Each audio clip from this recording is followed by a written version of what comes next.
Contrary to popular belief, African American history did not start with slavery in the New World.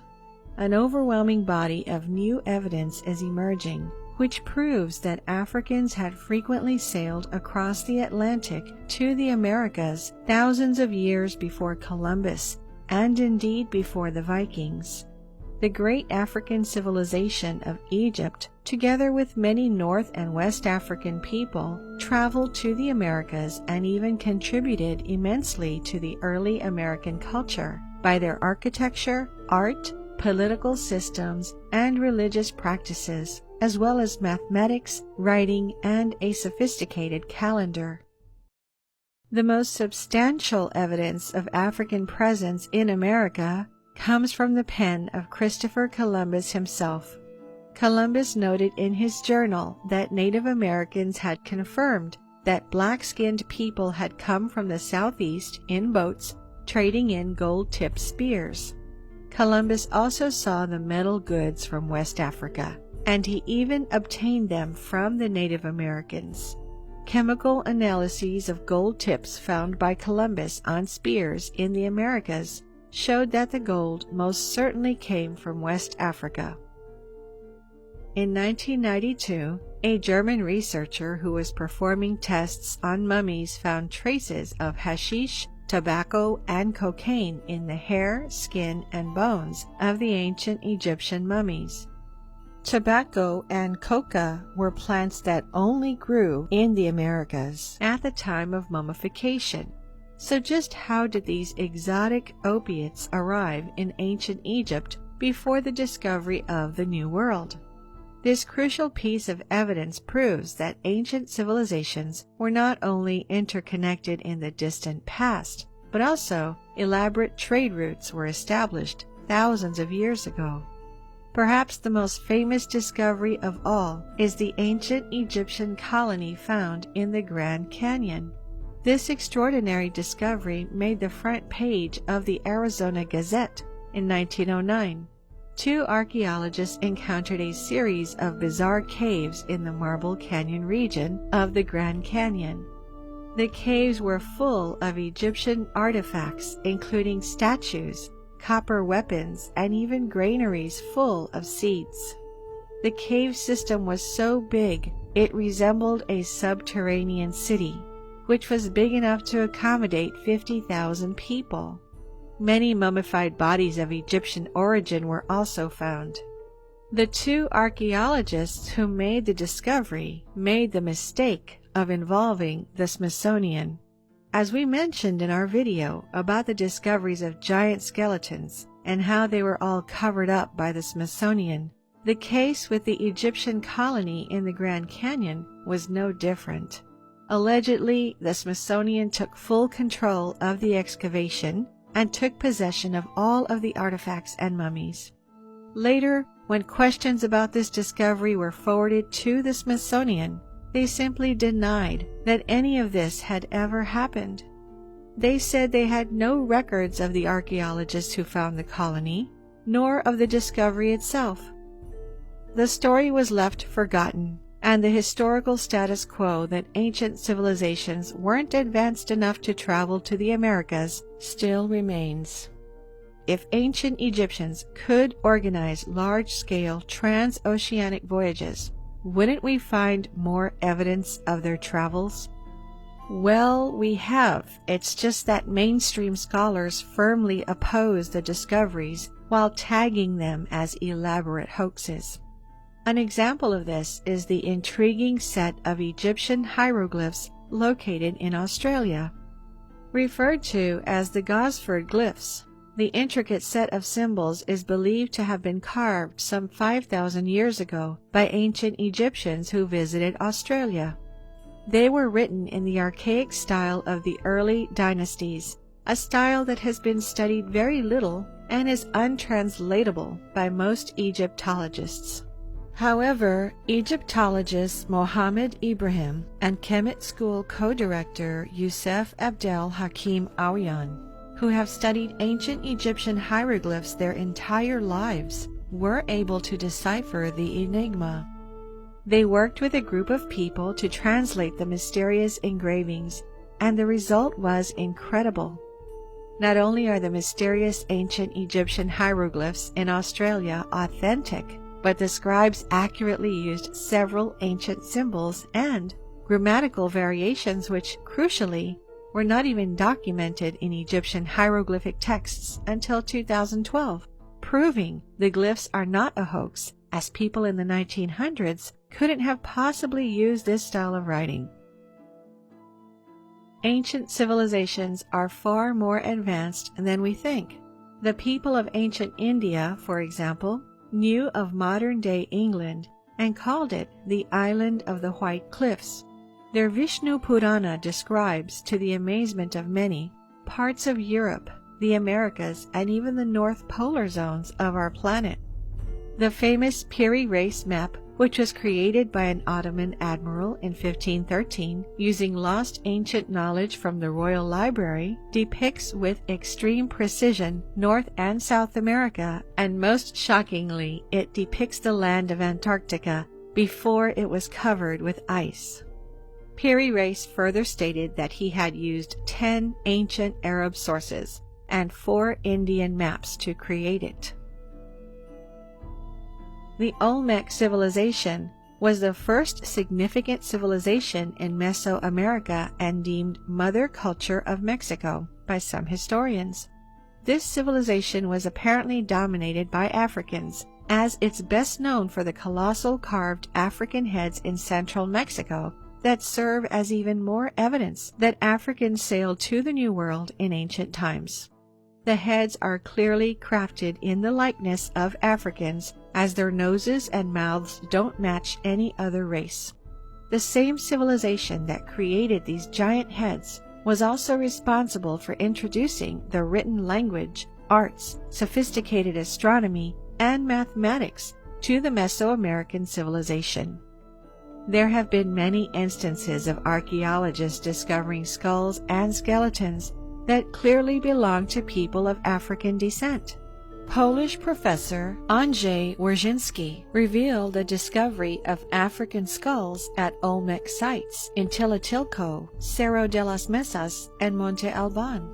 Even more ancient African skeletons that would predate Columbus' arrival in the Americas were discovered throughout Central America and South America, with some even being unearthed in what is now California.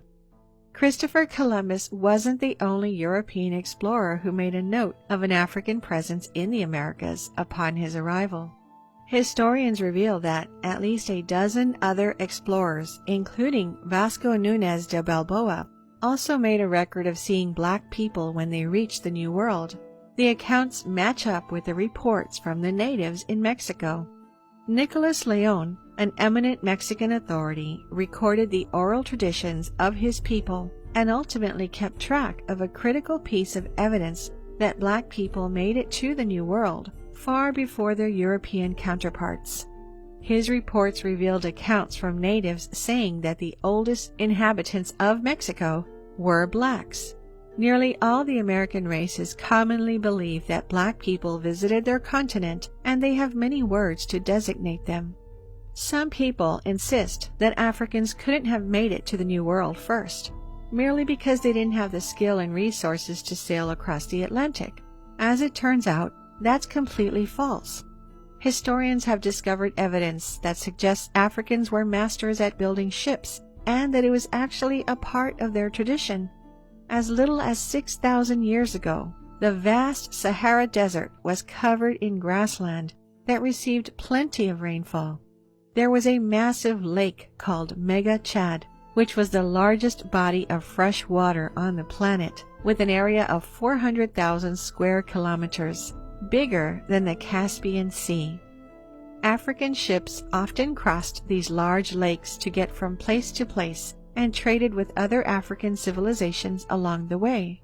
The Sahara shipbuilding and sailing are over 10,000 years old, and cave wall paintings of ancient ships were displayed in National Geographic magazine years ago.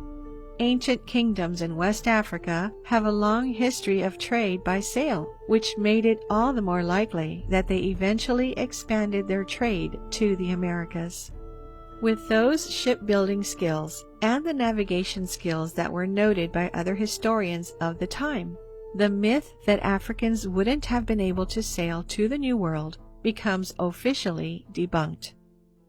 As Dr. Julian Whitewright, a maritime archaeologist at the University of Southampton, explained, the voyage from Africa on ancient ships was quite a plausible undertaking, based on the capabilities of the vessel of the period and historical material stating it took place. After expanding their trade to the Americas, the Africans certainly made their mark, as things like African native cotton were soon being discovered all across North America. As you can see, numerous pieces of evidence supporting the idea that ancient African civilizations had the ability of transoceanic voyages in the distant past, leaving behind clues that researchers today are finally picking up. Located in the Museum of the Seminary of Sherbrooke in Quebec, Canada, there are a set of mysterious stones with Libyan inscriptions on them. According to many who have researched them, these stones offer conclusive evidence that neither the Vikings nor Columbus traveled to America first, but a culture from northern Africa 2,500 years ago. And at the time of the discovery, the considerably weathered stones were covered with 2 lines of an unknown script. Professor Thomas Lee, a Laval University archaeologist, deciphered the inscriptions and confirmed they were written in a Libyan script. He said, "The Libyans would have been operating, in my opinion, out of Carthage, which was a Phoenician city at the time." He added that the inscriptions suggest an ancient expedition from Africa reached the area after sailing up the St. Francis River. The inscriptions are written in a format called boustrophedon, in which you read the first line left to right and the next line right to left. Professor Howard Fell of the Department of Comparative Zoology at Harvard University also believed that the message was in Libyan from North Africa and translated as following: "Thus far our expedition traveled in the service of Lord Hiram to conquer land. This is the record of Hatta, who attained this great river, moored this ship, and cut these words in stone." Dr. Fell is best known for his work in New World epigraphy, and he believes that various inscriptions in the Americas can only be explained by extensive pre-Columbian contact with Old World African civilizations. Professor Fell's work was, unsurprisingly, rejected by most mainstream scholars who firmly reject the notion that African explorers arrived in the American continents around 2,500 years ago. Professor Fell also said that the reference found in ancient African inscriptions, "barbarous lands at the end of the world," definitely described the Americas. The Davenport stele was unearthed in a burial mound in 1877 in Iowa. It contains a carving of the so-called opening of the mouth ceremony, which is of Nubian and Egyptian origin. Dr. Barry Fell, a Harvard scholar with an avocation for ancient writings, said that Egyptian and Libyan explorers had sailed up the Mississippi River and left this written stone tablet. According to Professor Fell, the Davenport stele contains a trilingual text in the Egyptian, Iberian Punic, and Libyan languages. Of course, mainstream archaeologists condemned it as a forgery and denied that Africans discovered America. In his book, America B.C., Ancient Settlers in the New World, Professor Fell surmised that the Davenport stele dates back to the 22nd or Libyan dynasty of the Egyptian Empire, a period of overseas exploration. On one side of the artifact, there are carvings of Egyptian writing and the depiction of an ancient Egyptian festival. On the other side, there is a picture of 2 Egyptian obelisks, a pyramid, and African animals. In the book, "The First Americans Were Africans: Documented Evidence," Dr. David Imhotep writes about the depicted festival. He said, "The religious similarities here are numerous and sometimes not only similar but identical to the Djed festival of ancient Egypt. This ceremony traces back, however, before Egypt to Nubia, because the Egyptian god Osiris is part of the ceremony. This means the Djed festival predates even Egypt." The other stele we mentioned is the Pontotoc stele, which depicts the life-giving rays of the sun descending upon the earth beneath. This symbol is very similar to the Aten symbol of the Egyptians. The stele also had Ogham Punic inscriptions, sufficiently clear to disclose the phrases, "When Baal-Ra rises in the east, the beasts are content, and when he hides his face, they are displeased." If we can imagine that Vikings visited America in medieval times, why shouldn't Phoenicians, Libyans, Egyptians, or other ancient sailing cultures do the same? We're going to tell you the story of Mansa Abu Bakr II of the Mali Empire, who gave up his throne to explore the Atlantic Ocean and eventually reach the shores of America. Mansa Abu Bakr II was a 14th century ruler of the Mali Empire in West Africa. The 14th century was a time when the Mali Empire had reached its pinnacle. In this period, the Mali Empire was even bigger than the Holy Roman Empire. The empire's peace and stability may have allowed a rather bizarre episode in Abu Bakr's reign to take place. According to Syrian historian al-Umari, who met Musa in Cairo, the Malian ruler's predecessor had abdicated his throne so that he could explore the Atlantic Ocean. Very little is known about the life of Abu Bakr, and the only known written account about him at present can be found in the work of al-Umari, who recorded the ascension of the throne of Abu Bakr's heir. One English translation of al-Umari's talk with Abu Bakr's heir and how he ascended to the throne is as follows. So Abu Bakr equipped 200 ships filled with men and the same number equipped with gold, water, and provisions, enough to last them for years. He left me to deputies for him and embarked on the Atlantic Ocean with his men. That was the last we saw of him and all those who were with him. And so I became king in my own right. Later, al-Umari writes that a few ships of Abu Bakr returned and tell stories of the mysterious land, and how the ships found a river and entered into the unknown. Whilst the aim of this story was to explain the way in which the heir of Abu Bakr gained the throne of the Mali Empire, heralding the beginning of a new lineage of rulers, there seems to be much more focus in modern times on the actions of Abu Bakr and his discovery of the Americas. Evidence that seemed to support such claims have even been presented. Place names on old maps, for example, are said to show that Abu Bakr and his men had landed in the New World. The Malians are claimed to have named certain places after themselves, such as Mandinga Port, Mandinga Bay, and Sierre de Mali. The exact locations of such sites, however, are unclear, as one source states that these places are in Haiti, while another puts them in the region of Mexico. As time allows us to drift further and further away from the European age of exploration, and we move beyond an age of racial, intellectual prejudice, historians are beginning to recognize that Africans were skilled navigators long before Europeans, contrary to popular belief. Of course, some Western historians continue to refute this fact because, consciously or unconsciously, they are still hanging on to the 19th century notion that seafaring was a European monopoly. After all, history will tell you that seafaring is the quintessential European achievement, the single endeavor of which Europeans are awfully proud. Seafaring allowed Europe to conquer the world. The notion that black Africans braved the roaring waters of the Atlantic Ocean and beat Europeans to the New World threatens a historically white sense of ownership over the seas.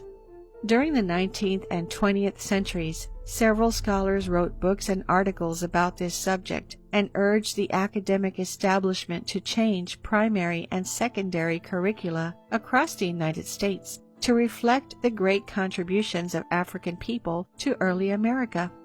Unfortunately, such pleas fell on deaf ears, and today the children are still being taught in school the tale that Columbus discovered America.